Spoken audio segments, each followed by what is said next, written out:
अस्सलाम वालेकुम, आप देख रहे हैं स्पोर्ट्स बज़ और मैं हूं लुकमान अली। रावलपिंडी टेस्ट के पहले ही रोज पाकिस्तानी स्पिनर्स ने इंग्लैंड पर यलगार की और इसके नतीजा में पूरी इंग्लैंड टीम को पहले ही दिन 267 रन पर समेट कर रख दिया। पाकिस्तान के स्पिनर साजिद खान ने जबरदस्त परफॉर्मेंस दी, 6 खिलाड़ियों को पवेलियन की राह दिखाई। नोमान अली भी पीछे न रहे, 3 खिलाड़ियों को पवेलियन की राह दिखाई। कुछ ना कुछ जाहिद महमूद ने भी किया, 1 विकेट हासिल की। मजमूई तौर पर पाकिस्तानी स्पिनर्स ने जबरदस्त किस्म का हमला किया। इस हमले के नतीजा में इंग्लिश बैटर्स हिल ना पाए, किसी को भी इतनी स्पेस ना मिली कि वो कोई बड़ी इनिंग खेल सके और दोबारा से ऐसा ही मंजर देखने को मिला जैसा मुल्तान के दूसरे टेस्ट में देखने को मिला था। ऐसा ही दावा किया जा रहा था कि ऐसी विकेट बनाएंगे जिस पर हम उन्हीं स्पिनर्स के साथ मैदान में उतरेंगे। गो के दोबारा से तनकीद का सामना था आकिब जावेद को, सिलेक्शन कमेटी को, कि आपको चाहिए एक और फास्ट बॉलर ऐड करें, लेकिन हैरान कुन तौर पर एक fast bowler Aamir Jamal squad का हिस्सा भी हैं, लेकिन उन्होंने एक भी ओवर नहीं करवाया, उनसे करवाया नहीं गया। स्पिनर्स पर इन्हसार किया गया और स्पिनर्स ने जबरदस्त परफॉर्म किया और यूं 267 पर इंग्लैंड पहले ही दिन समेटती गई इंग्लैंड की बैटिंग लाइनअप। और मजमूई तौर पर अगर देखा जाए तो जो बैटिंग ट्रैक तैयार किया गया था रावलपिंडी टेस्ट के लिए, उसमें काफी ज्यादा हीटर्स लगाए गए थे, पंखे लगाए गए थे और आकिब जावेद ने उसी फार्मूले पर काम किया। लेकिन सवाल यहां पर यह उठ रहा है कि पाकिस्तान गुज़िश्ता कुछ सालों से होम सीरीज में मुसलसल शिकस्तों का सामना करना पड़ रहा था। पाकिस्तान मैचेस जीतता नहीं था, बड़ी से बड़ी कोई अचीवमेंट होती थी तो मैच को सिर्फ ड्रॉ करवाया जाता था या सिर्फ ड्रॉ होता था। ऐसा क्यों था कि माजी में क्या बैटिंग विकेटें जानबूझकर बनवाई जाती रही? कहा यह जा रहा है, बाज हल्के ये कहते हैं कि कुछ प्लेयर्स जानबूझकर बैटिंग विकेटें बनवाते थे ताकि उनके अपने इंफरादी स्कोर में इजाफा हो, ताकि उनके रिकॉर्ड बेहतर हों, ताकि मजमूई तौर पर आलमी सतह पर इंटरनेशनल क्रिकेट में उनकी सेंचुरी और उनकी 50s में इजाफा हो और अपनी रैंकिंग को बेहतर करने के लिए वो पाकिस्तान क्रिकेट को नुकसान पहुंचाते रहे। क्या वाकई में ऐसा है? आज के प्रोग्राम में इस पर भी बात करेंगे कि अब अगर ऐसा फार्मूला सामने आ गया है कि अपने होम ग्राउंड पर कम से कम आप लड़ते हुए नजर आ रहे हैं, आप जीतते हुए नजर आ रहे हैं, आप फाइट करते हुए नजर आ रहे हैं, तो यह फार्मूला पहले क्यों नहीं अपनाया गया? उसकी बड़ी वजह क्या थी? क्या वही प्लेयर्स, वो एक टोला जो टीम में मौजूद था, वो ऐसा करवाता रहा? इस पर बात करेंगे और साथ में एक और अहम खबर है, वो है मोहम्मद रिजवान के हवाले से। कहा यह जा रहा है कि मोहम्मद रिजवान अगले कप्तान होंगे, मजबूत उम्मीदवार हैं, लेकिन कहीं ना कहीं से यह खबरें भी आ रही हैं कि शायद मोहम्मद रिजवान की जगह पर कोई और भी कैप्टन हो सकता है। लेकिन अब यह कहा जा रहा है कि चेयरमैन पीसीबी के साथ मोहम्मद रिजवान की मुलाकात होगी, आने वाले दिनों में होगी और मुतवक्के है कि वो सोमवार को मुलाकात होगी। इस मुलाकात में और यह मुलाकात क्या रंग लाएगी उनकी कप्तानी के हवाले से, यह तो कुछ ही दिनों में सामने आएगा और इस पर बात करेंगे। लेकिन अब हम आपके सामने रखते हैं आज की टॉप स्टोरीज।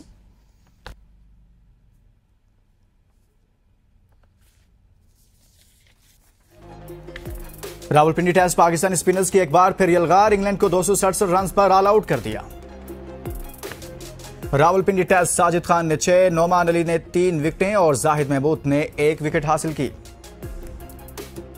तीसरा टेस्ट जिमी स्मिथ और गैस एटकिंसन की 103 रन की शराकत ने इंग्लैंड की डूबती नैया बचा ली। वनडे और T20 की कप्तानी के लिए मोहसिन नकवी और मोहम्मद रिजवान में इतवार को अहम मीटिंग मुतवक्के।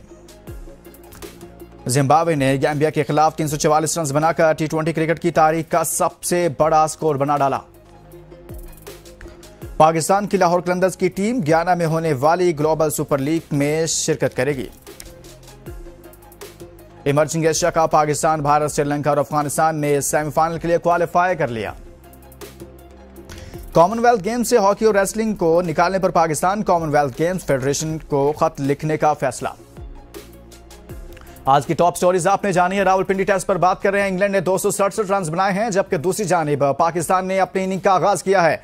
इब्तिदा में ही मुश्किलात का सामना करना पड़ गया है। पाकिस्तान के दोनों ओपनर्स पवेलियन लौट चुके हैं। अब्दुल्ला शफीक आउट हो चुके हैं, साम अयूब भी आउट हो चुके हैं। न सिर्फ ये दोनों आउट हुए हैं बल्कि कामरान गुलाम भी आउट हो चुके हैं। यूं पाकिस्तान की बैटिंग लाइनअप भी इब्तिदा में ही मुश्किलात का शिकार हो गई है। ये टेस्ट मैच किस करवट जाएगा, कहां पर जाकर नतीजा खेज साबित साबित होगा, ये सब नजर आ रहा है। रावलपिंडी पिच की अब तक की सूरत हाल बता रही है कि मैच नतीजा खेज होगा, बहुत जल्द नतीजा सामने आएगा। हमारे सामने कुछ स्टैट्स हैं, वो स्टैट्स आपके सामने रखते हैं और साथ में हमारे आज के गेस्ट हमारे साथ मौजूद हैं। बदियुज्जमान साहब सीनियर स्पोर्ट्स जर्नलिस्ट हैं, उनसे बात करेंगे, लेकिन उनके सामने भी ये रखते हैं कि साजिद खान ने मजमूई तौर पर 29 ओवर्स करवाए, 6 विकेटें हासिल की, उनके रन 128 हैं, एवरेज उनकी 21 की है, इकोनॉमी 4.40 की है।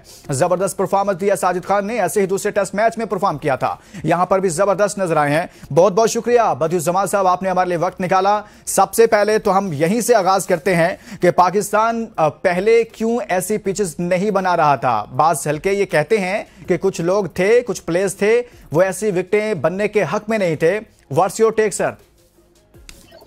देखिए, आप प्लेयर को तो तनकीद का निशाना बनाते ही हैं, लेकिन आप ये भी तो सोचें कि पाकिस्तान में जो कोचेज हैं, खासतौर पर अजहर महमूद की मैं बात कर रहा हूँ, कि जब उनको प्रेस कॉन्फ्रेंस में उनसे सवाल किया गया कि आप स्पिन ट्रैक क्यों नहीं बना रहे, तो उन्होंने ये कहा कि हमारे पास अच्छे स्पिनर नहीं है, इस वजह से हम स्पिन ट्रैक नहीं बना रहे। तो यहाँ हमारे कोचेज का वही हाल है, और वही हाल हमारे जो है खासतौर पर बल्लेबाजों का है। पहले टेस्ट मैच में शान मसूद ने और जैसन गिलस्पी ने खासतौर पर ये कहा था कि हमें जो है बैटिंग ट्रैक चाहिए, ताकि हमारे जो आउट ऑफ फॉर्म जो बल्लेबाज हैं वो फॉर्म में आ सके। तो 5.5 रन तो आपने किए, लेकिन जवाब में आपने 823 रन बनवा भी दिए, आप फॉर्म में तो आ गए, लेकिन डर रहे थे। हमेशा पाकिस्तान ने जो क्रिकेट खेली है, डर और खौफ में खेली है, यही हमारी शिकस्त की वजह बनी है। देखिए, आंखें बाएं हैं, आपको तारीफ करनी पड़ेगी।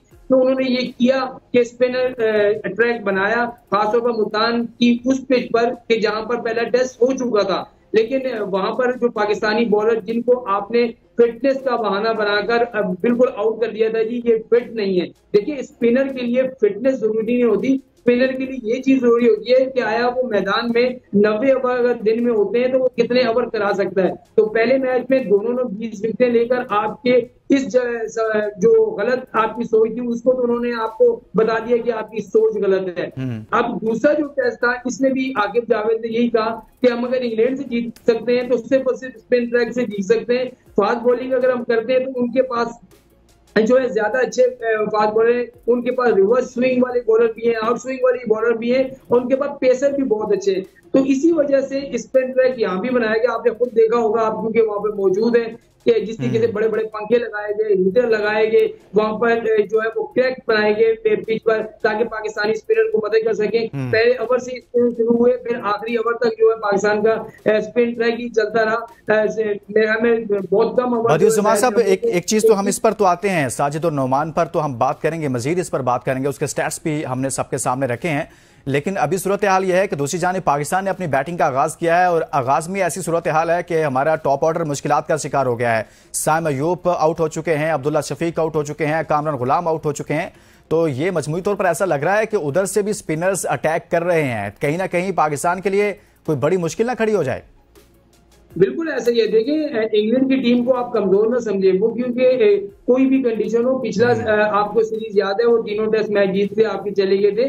तो ये कंडीशन जो है वो, जैसे आपके पास अगर 3 स्पिनर है तो उन्होंने भी 3 स्पिनर है, फिर जोई रूट जो है वो चौथे तो स्पिनर के तौर पर काम उनके कर सकता है। तो यहाँ अगर आपने टेस्ट मैच जीतना है तो कम से कम 100-125 रन की लीड लेनी होगी। जब तक आप लीड नहीं लेंगे उस वक्त तक आप इस टेस्ट में मुश्किल में रहेंगे, क्योंकि चौथी इनिंग इस पिच पर जो है वो बैटिंग करना बहुत ज्यादा मुश्किल हो जाएगा। जब जो है वो 3 दिन अगर खेल जारी रहता है, 4 दिन खेल जारी रहता है, तो वहां पे इतने क्रैक्स पड़ जाएंगे कि चौथी इनिंग में बैटिंग करना बहुत ज्यादा मुश्किल हो जाएगा। तो मेरे ख्याल में अब जो 3 प्लेयर आपके जो हमारे आउट हो चुके हैं, 49 रन ही है सिर्फ। तो अगर हम 350 रन करते हैं तो मेरे ख्याल में अब पाकिस्तान जो है एक ऐसी पोजीशन में आ जाएगा कि वो इंग्लैंड से मैच जीत सकता है। लेकिन अगर लीड हम नहीं लेते, अगर उनको लीड मिल जाती है, तो ये पाकिस्तान के लिए टेस्ट मैच जीतना मुश्किल है। बदियुज्जमान साहब, इस टेस्ट मैच में पाकिस्तान ने अगर अपनी पोजीशन मुस्तहकम रखनी है और इस मैच को अपने कंट्रोल में रखना है तो कितनी लीड होनी चाहिए? फिर आपका सवाल मैं समझ नहीं। मैं कह रहा हूं कि अगर पाकिस्तान ने इस टेस्ट मैच में अपनी पोजीशन को मुस्तहकम रखना है तो कितनी लीड होनी चाहिए कम से कम पाकिस्तान की तरफ से? मैंने आपको यही बताया कि कम से कम आपको जो है ना 120-125 रन की लीड लेनी होगी इंग्लैंड को काबू करने के लिए, क्योंकि इंग्लैंड के जो बल्लेबाज स्पिनर भी इतना अच्छा नहीं खेल रहे जिस तरीके से आपको नजर आया।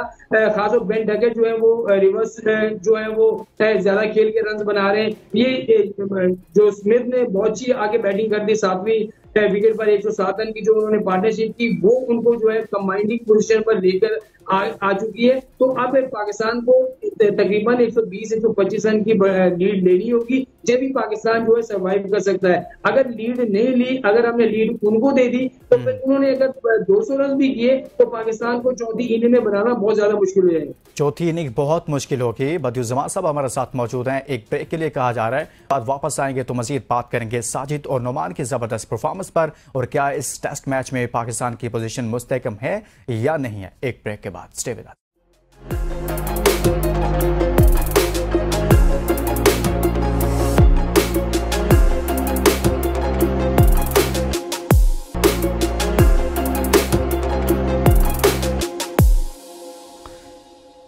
Welcome back. हम बात कर रहे हैं रावलपिंडी टेस्ट मैच पर, जहां पर इंग्लैंड को मुश्किलात का सामना करना पड़ा और इंग्लैंड सिर्फ 267 रन बना सका पहली इनिंग में। वहीं पर पाकिस्तान को भी मुश्किलात का सामना है और पहली इनिंग में पाकिस्तान का टॉप ऑर्डर मुश्किलात का शिकार हुआ। अब्दुल्ला शफीक, साइम अयूब, कामरान गुलाम आउट हो चुके हैं और यूं मुश्किलात का सामना है। हम बात कर रहे हैं, हमारे साथ मौजूद हैं सीनियर स्पोर्ट्स जर्नलिस्ट बदियुज्जमान साहब। बदियुज्जमान साहब, साजिद खान की बात करें या फिर नौमान अली की बात करें, दोनों की जबरदस्त परफॉर्मेंसेज नजर आ रही हैं, लेकिन इससे पहले इनको इतने मौके नहीं दिए गए, मुसलसल इनको मौका नहीं दिया गया। इसकी बड़ी वजह क्या हो सकती है? सबसे बड़ी वजह तो यही है कि देखें, एक लॉबी होती है, जो वो लॉबी जो है बहुत सारे प्लेयर को आगे नहीं आने देती और यही वजह थी कि हमारे जो पाकिस्तान टीम है उसमें 4 से 5 जो लड़कों की लॉबी बनी हुई थी, एक वो चीज बनी हुई थी, वो किसी भी प्लेयर को आगे नहीं आने दे रहे थे। और दूसरी जानिब अगर आप देखेंगे, आपने इतने बड़े बड़े कोचेज रखे हैं जिसमें सबलेन मुश्ताक है, उसके अलावा मुश्ताक अहमद को आपने कोच रखा, फिर आपने सईद अजमल को कोच रखा, अजहर महमूद को कोच रखा, तो क्या पाकिस्तान में स्पिनर नहीं है? आप डोमेस्टिक क्रिकेट में जब जाएंगे, कादिज़म ट्रॉफी जब हो रही होती है, प्रेसिडेंट ट्रॉफी जब हो रही होती है, पाकिस्तान कप जो हो रहा होता है, T20 कप हो रहा होता है, तो वहां पर जब सेलेक्टर को या जो मैनेजमेंट है, जो कोचेज है, इनको वहां जाना चाहिए और वहां पर देखना चाहिए कि हमारे पास कौन सा अच्छा बल्लेबाज है, कौन सा स्पिनर अच्छा है और कौन सा जो है बॉलर अच्छा है। लेकिन हम नहीं देखते, इसी वजह से हम वही किताबी क्रिकेट खेले जा रहे हैं कि भाई हमें जो पता चलता है कि हम एक क्राइटेरिया शुरू से हमारा बना हुआ है पाकिस्तान सुपर लीग से, उसी से स्पिनर भी उठा लेते हैं, उसी से ही फास्ट बॉलर उठा लेते हैं और उसी से ही बैट्समैन को उठा लेते हैं और हम चले जाते हैं तीनों फॉर्मेट में। देखिए, दुनिया भर में जो है इस तरह की क्रिकेट होती है और अगर आप भारत की मिसाल अगर हम बार बार इस वजह से देते हैं तो उनके पास अगर चाहें तो इस वक्त भी टेस्ट की 2 से 3 टीमें बन सकती हैं, फिर उनकी T20 की 2 से 3 टीमें बन सकती हैं। वजह यह है कि उन्होंने अपना बैकअप तैयार किया है, लेकिन हम लोग बैकअप तैयार नहीं करते। बैकअप तैयार नहीं करते और दूसरा यह कि हम स्पिनर्स पर तो बिल्कुल इन्हिसार भी नहीं कर रहे थे कुछ सालों से। अभी आपने मुश्ताक अहमद का जिक्र किया तो उनको बांग्लादेश ने हायर कर लिया कोचिंग के लिए।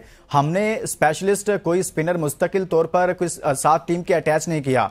ये देखें कि आकिब जावेद एक फास्ट बॉलर हैं, वो सिलेक्शन कमेटी को संभालते हैं, फास्ट बॉलर होने के बावजूद उन्होंने स्पिनर्स पर इन्हिसार किया है। यानी कि कहीं ना कहीं इनकी सोच में और पहले वालों की सोच में बहुत फर्क नजर आ रहा है। बदियुज्जमान साहब, देखिए, आपसे एक बात नोट करें कि आकिब जावेद जब श्रीलंका के बॉलिंग कोच बने थे तो वहां पर आपने देखा होगा कि श्रीलंका ने जो है साउथ अफ्रीका जैसी मजबूत टीम को अपने होम ग्राउंड में स्पिन ट्रैक पर बसाया। वहां पर जे सूर्या जो थे, उनका एक प्लान था कि हम अपने कंडीशन में अपने स्पिनर को जो है वो फेवर देंगे। उन्होंने वहां पर कंडीशन ऐसी बनाई, ऐसी पिचेस बनाई जो स्पिनर को सूट कर रही थी और वहां पर जीते। वही चीज आकिब जावेद ने देखी है, मुझे ये लग रहा है, क्योंकि वही चीज उन्होंने वहां पर देखी है और उसी चीज को लेकर उन्होंने पाकिस्तान को में आगे इस चीज को अपनाया कि यार अगर श्रीलंका ये कर सकता है तो हम क्यों नहीं कर सकते। अगर देखिए, आपके पास स्पिनर हैं लेकिन आपने कभी इनको खिलाने की जहमत ही नहीं की। जाहिद महमूद को आप जाया कर रहे हैं, फिर आपने उस्मान कादिर को जाया कर दिया, वो छोड़ के चला गया। अभी सुफियान लड़का एक है, बहुत अच्छा आपके पास स्पिनर है। डोमेस्टिक में आपको जाएं तो आपको दर्जनों स्पिनर मिलेंगे, ऑफ स्पिनर भी मिलेगा, लेफ्ट आर्म स्पिनर भी मिलेगा और लेग स्पिनर भी मिलेगा। लेकिन मैं वही बात कह रहा हूँ, पहले मोहम्मद वसीम हुआ करते थे, वो एक लैपटॉप पे टीम बना दिया करते थे। अब ये जो सिलेक्टर आए थे, असद शफीक को क्या नहीं पता? असद शफीक जो है वो डोमेस्टिक क्रिकेट मुसलसल खेलता है, उसको नहीं पता कि पाकिस्तान की डोमेस्टिक में कितने अच्छे स्पिनर है और कितने अच्छे जो है बल्लेबाज। और बहुत सारे स्पिनर्स को ऐसे जाया कर दिया गया, उसके मुताबिक ना तो सिलेक्शन होती थी, ना ही उसके मुताबिक विकेटें तैयार होती थी। अजीब सा मामला पाकिस्तान क्रिकेट के साथ दरपेश था बदियुज्जमान साहब, जिसकी वजह से हम इतना तनज़ली का शिकार हुए कि बांग्लादेश जैसी टीम हमें घर में मारकर चली गई और उसके बाद हमें थोड़ा बहुत होश आया। अब देखते हैं कि होश कब तक बरकरार रहता है। अच्छा, अभी हम पाकिस्तान की बॉलिंग की तो बात कर रहे हैं, लेकिन दूसरी जानिब पाकिस्तान की बैटिंग लाइनअप भी मुश्किलात का शिकार है। अब्दुल्ला शफीक को मुसलसल चांसेस तो दिए जा रहे हैं, जबकि स्क्वाड में हुरैरा भी मौजूद हैं, दीगर प्लेयर्स भी मौजूद हैं, तो अब्दुल्ला शफीक परफॉर्म नहीं कर पा रहे बदियुज्जमान साहब। देखिए, आप यही तो मसला है ना कि आप साइम अयूब को एक 2 इनिंग्स के अलावा बता दें, बांग्लादेश से लेकर अब तक 2 से 3 इनिंग्स के अलावा उसने क्या किया, अब्दुल्ला शफीक ने क्या किया। उसके बावजूद जो है आप उसको रखे में और आपने सारा का सारा जो है बाबर आजम में मलबा डालकर उसको बाहर कर दिया। देखिए, अगर आपने बाहर करना है और सबको करना है तो जो परफॉर्म नहीं कर रहा उसको आप टीम से बाहर करें। अगर आपने बाबर को आराम दिया था तो आप जो है वो साइम को भी कहते भाई जाएं। और मैं पहले बता रहा हूं कि ये साइम अयूब जो है आप T20 से उठा के उसको टेस्ट तक लेके आ गए, ये ऐसा कभी नहीं होता।